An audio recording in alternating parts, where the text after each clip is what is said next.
Hi everyone and welcome to Duncan's Review. Today we're going to be taking a look at two lenses, one that cost $1,800 and the other one that cost $300. It's a Samyang 85 1.4 versus the Sony G Master. It's the 85 1.4 also. I managed to get my hands on both those lenses because my friend Serge Ramely had the Samyang for a while, the 85, and he did a bikini shoot and he told me that 30% of the shots were sharp and they were still not tack sharp. I'm going to show you some samples at the end of that shoot, and it's just very, very hard. If you're going to shoot at 85 at 1.4 wide open, it's going to be very hard to get the eye focused. And the Sony 85 does that. You can do the whole eye focusing or face detection, and that's just incredible. But is it worth the money? Is it worth $1,800 versus $300 for the Samyang? We'll see. We're going to be testing the sharpness, we're going to be testing the bokeh, and I'm going to show you guys at the end also the autofocus for the Sony. I post videos like this once a week, so don't forget to subscribe. It's going to help me out a lot. And leave a comment, ask me questions, and I'll get back to you guys. My setup was pretty simple. I was on the tripod, put a timer on, and I was on aperture priority. And yeah. I manually focused the Samyang, of course, because it's a manual focus lens. And as you can see, right at f2, the lens, the Sony just blows it away. And for some reason, the Samyang doesn't seem to be moving at all. Like, it doesn't seem to be changing at all in sharpness. But if you look at the back, you can see that the wall is actually getting sharper. Now zoomed in so you guys can see it closer, but once again, if you look on the right, the Samyang does not move. It's very strange. And but look at the background, you can see the wall is getting sharper, so the aperture is changing, but it's just so linear. Very, very strange. The Sony is definitely sharper.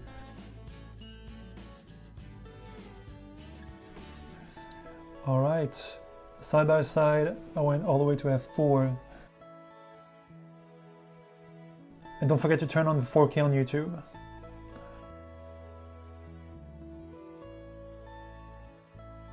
Okay, now the bokeh test. It's very important for this type of lens because that's what they're meant for.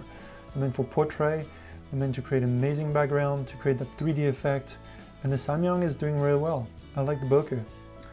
I really do. It's a little squarey,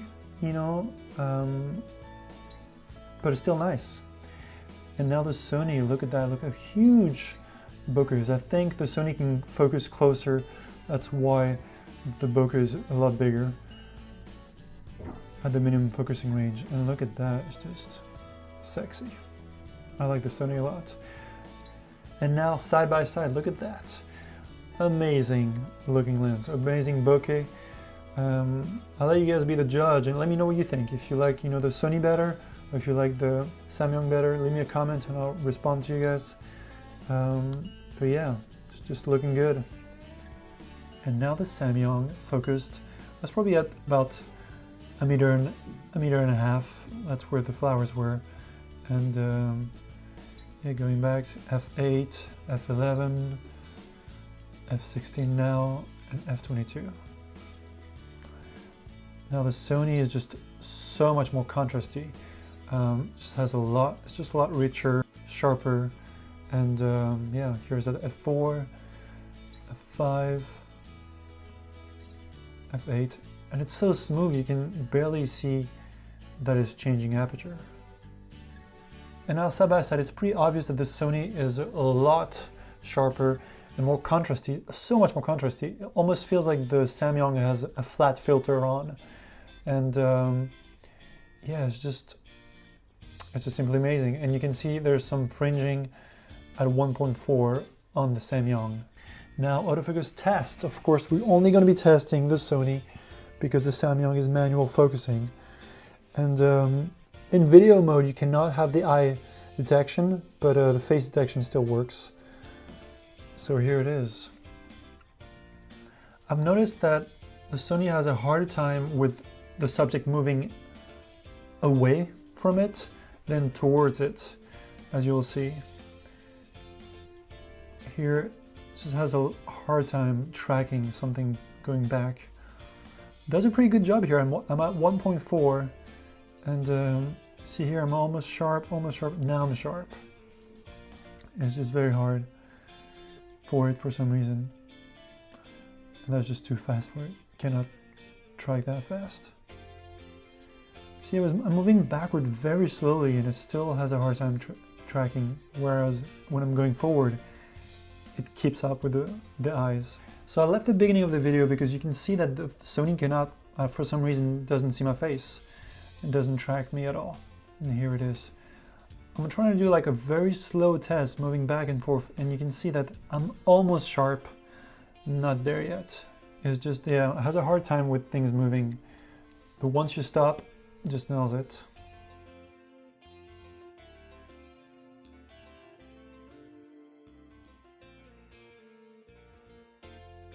And now some samples taken with the Samyang.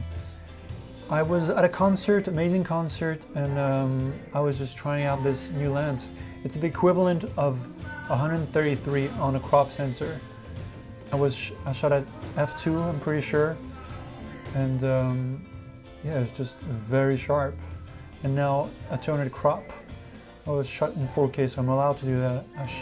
It's pretty amazing. That's why I love 4K. And it's in plenty sharp to me. Now the bokeh test. I'm not 100% sure that I nailed the focus on the iPhone, but it gives you an idea of, you know, the bokeh and what you can do. Focus picking makes it easier, but it's still hard in dark situations.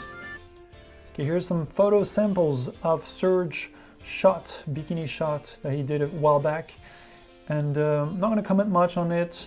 I'm going to put the name of those persons who were involved in this shoot in the description below, and I'll let you guys enjoy the few samples. Don't forget that you can download the non-compressed version of this video.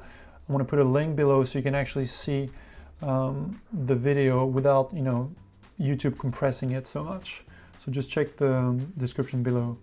So if you're not going to do huge prints or crop like crazy, this lens is amazing. It does an amazing job. The bokeh is really nice, and you can really get the 3D effect that, you know, all portrait photographers like.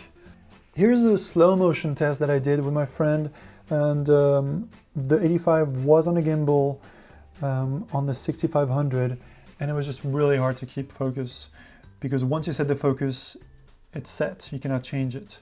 So the Sony would have done an amazing job here with autofocusing. And this is how we shot this video that you just saw.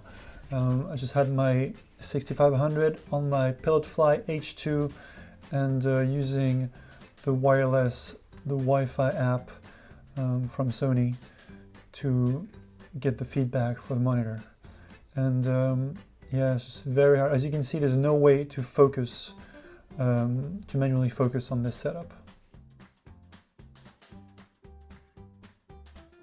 All right, that's it. I hope that you enjoyed this video. My final thought on this is, yes, the Sony is sharper. It has more contrast. The whole autofocus system is insane. It's so handy.